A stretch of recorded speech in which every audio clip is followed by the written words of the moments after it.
चलिए जानते हैं देश दुनिया के सिलेक्टेड काम की बहुत ही महत्वपूर्ण लेटेस्ट खबरों को, 50 बड़ी खबरों को बस 10 मिनट में। लेकिन दोस्तों, वीडियो को आगे बढ़ने से पहले अगर आप लोगों ने हमारे चैनल को अब तक सब्सक्राइब नहीं किया तो सब्सक्राइब कर लीजिए। लोकसभा चुनाव में भारतीय जनता पार्टी ने उत्तर प्रदेश में पूरी ताकत झोंक रखी। इसी बीच प्रधानमंत्री नरेंद्र मोदी ने बीजेपी के यूपी में कितनी सीटें मिलेगी इस पर बड़ा दावा किया है। मुझे भरोसा है कि लोग बड़ी संख्या में मतदान करेंगे। आइए मिलकर लोकतंत्र को मजबूत करेंगे। पीएम मोदी ने जनता से चौथे चरण में मतदान की अपील की। प्रधानमंत्री नरेंद्र मोदी ने उम्मीद जताई है कि लोकतंत्र को मजबूत करने के लिए बड़ी संख्या में मतदान करेंगे। जबकि केंद्रीय गृह मंत्री अमित शाह ने चौथे चरण के लिए लोकसभा चुनाव का मतदान शुरू होने पर जम्मू कश्मीर सहित मतदाताओं से रिकॉर्ड संख्या में मतदान केंद्रों पर पहुंचाने का आग्रह किया है। लोकसभा चुनाव 2024 के लिए चौथे चरण का मतदान चल रहा है। इसी बीच देश के प्रधानमंत्री नरेंद्र मोदी, कांग्रेस अध्यक्ष मल्लिकार्जुन खड़गे और राहुल गांधी समेत कई दिग्गज नेताओं ने मतदान की अपील की है। लोकसभा की कुल 96 सीटें के लिए आज वोट डाले जा रहे हैं। समाजवादी पार्टी सपा के अध्यक्ष अखिलेश यादव ने लोकसभा चुनाव के चौथे चरण के मतदान से एक दिन पहले भारतीय जनता पार्टी भाजपा को आगाह करते हुए कहा कि वह मतदान करने जा रहे हैं, जनता के बीच में ना आए। उन्होंने कहा कि मतदाताओं को वोट डालने से रोकना भी अपराध है। कांग्रेस नेता और उत्तर पूर्वी दिल्ली से इंडिया गठबंधन के उम्मीदवार कन्हैया कुमार ने दिल्ली के सीएम अरविंद केजरीवाल से मुलाकात की। इस दौरान दोनों नेताओं के बीच इंडिया गठबंधन की रणनीति की बात हुई। कन्हैया कुमार इस बार कांग्रेस के टिकट से मैदान में है और आम आदमी पार्टी इस बार कांग्रेस के साथ मिलकर दिल्ली में चुनाव लड़ रही है। हिमाचल प्रदेश में लोकसभा चुनाव की तैयारियां जोरों पर है। भाजपा और कांग्रेस दोनों ही पार्टियां अपने उम्मीदवारों के लिए प्रचार अभियान चला रही है। भाजपा ने मंडी से विक्रमादित्य सिंह और कांगड़ा से आनंद शर्मा को मैदान में उतारा है, जबकि कांग्रेस ने शिमला से विक्रमादित्य सिंह और मंडी से आनंद शर्मा को टिकट दिया है। दोनों ही पार्टियां जीत के लिए पूरी ताकत झोंक रखी है। मध्य प्रदेश में आज चौथे चरण के चुनाव के लिए मतदान किए जा रहे हैं। आज प्रदेश की 9 सीटों पर वोटिंग की जा रही है। आम जनता समेत प्रदेश के नेताओं ने भी अपने पोलिंग बूथ पर वोट किया। प्रधानमंत्री नरेंद्र मोदी आज वाराणसी में नामांकन दाखिल करेंगे। इससे पहले वह सुबह 80 घाट पर स्नान और ध्यान भी लगाएंगे। मिली जानकारी के अनुसार प्रधानमंत्री नरेंद्र मोदी के नामांकन में अलग अलग प्रदेशों के कुल 12 मुख्यमंत्री शामिल होंगे। इसके अलावा 18 से भी अधिक कैबिनेट मंत्री सहित 36 वीआईपीओ का आगमन निर्धारित है। अप्रैल में जब भाजपा ने लोकसभा चुनाव 2024 के लिए संकल्प पत्र जारी किए तब उसे मोदी की गारंटी नाम दिया। इसके बाद गारंटी शब्द को लेकर खूब सियासी बयानबाजी हुई। लोकसभा चुनाव के लिए उत्तर प्रदेश की रायबरेली लोकसभा सीट पर सीएम योगी आदित्यनाथ ने जनसभा की। इस दौरान सीएम योगी ने कांग्रेस प्रत्याशी राहुल गांधी को लेकर गंभीर टिप्पणी की।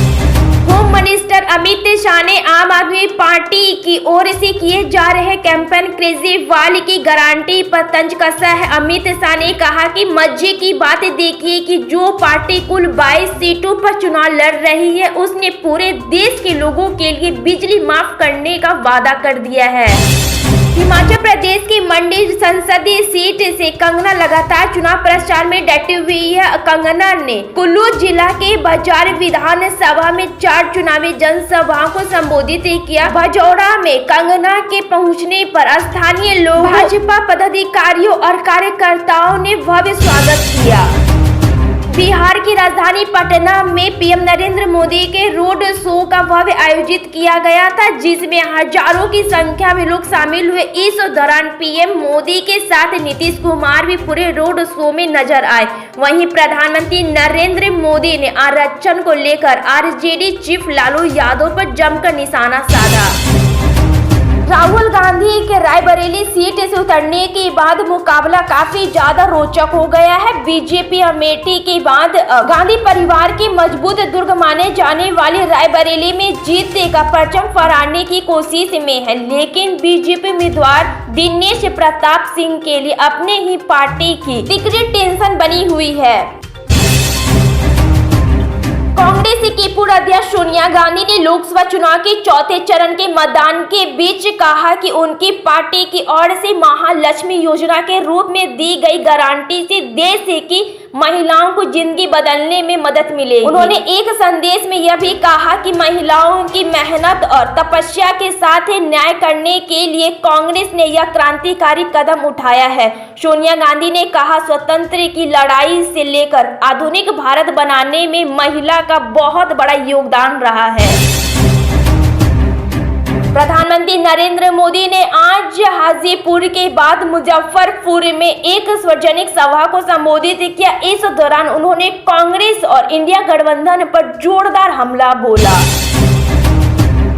उत्तर प्रदेश में लोकसभा चुनाव के चौथे चरण में 13 सीटों पर वोटिंग चल रही है। इसके अलावा एक विधानसभा सीट पर भी उपचुनाव के लिए मत डाले जा रहे। इसी बीच सीतापुर में जब मतदान शुरू हुआ तो अचानक बारिश देखने को मिली।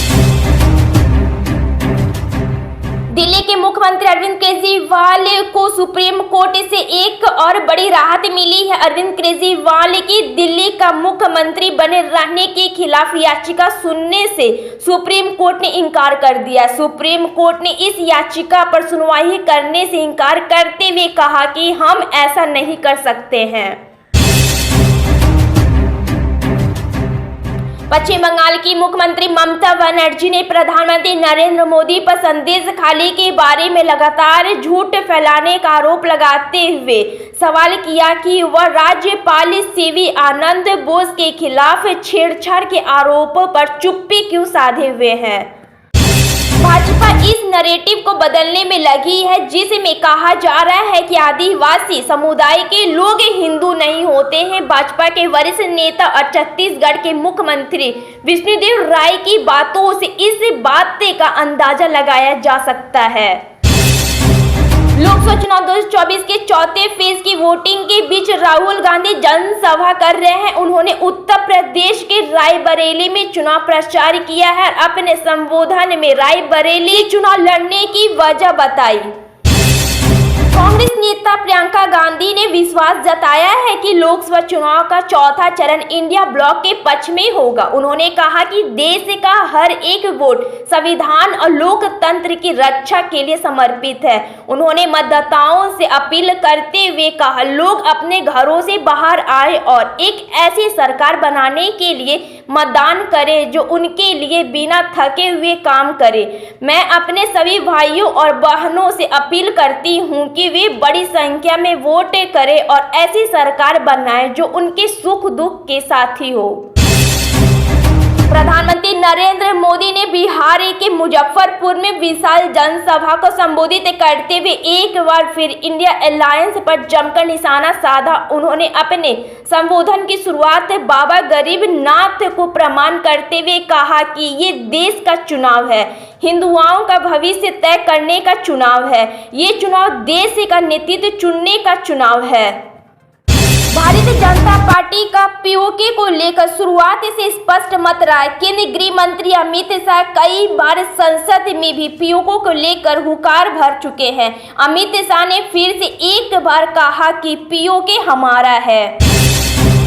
टोक्यो ओलंपिक के स्वर्ण पदक के विजेता भारतीय भाला फेंक एथलीट नीरज चोपड़ा और किशोर जैना भुवनेश्वर में 15 मई को होने वाले फेडरेशन कप फाइनल में सीधे प्रवेश दिया गया है। नीरज और किशोर ने अपने करियर में कई बार 75 मीटर का न्यूनतम क्वालिफाइनल मार्क हासिल किया है, इसलिए इन दोनों खिलाड़ियों को सीधे प्रवेश देने का फैसला किया गया है। पूर्वी लद्दाख में वास्तविक नियंत्रण रेखा LAC पर जारी सैन्य गतिरोध के 5वें वर्ष में प्रवेश करने पर विदेश मंत्री एस जयशंकर ने कहा कि भारत चीन के साथ शेष मुद्दे के समाधान की उम्मीद करता है और इस बात पर जोर दिया कि सामान्य द्विपक्षीय संवादों की बहाली सीमावर्ती क्षेत्र में शांति और सेहत पर निर्भर करती है। पाकिस्तान में कब्जे वाले कश्मीर पीओके में बिजली बिल, टैक्स और आटे की कीमतों में भारी वृद्धि के खिलाफ सोमवार को भी स्थिति तनावपूर्ण रही। महंगाई के खिलाफ क्षेत्र में पूर्ण हड़ताल चौथे दिन भी जारी रहा। बिगड़ते हालात के बीच शनिवार को सुरक्षा कर्मियों और प्रदर्शनकारियों के बीच झड़प हो गई। इस झड़प के बाद पाकिस्तान की सरकार स्थिति को शांत करने की दिशा में जोर दे रही है।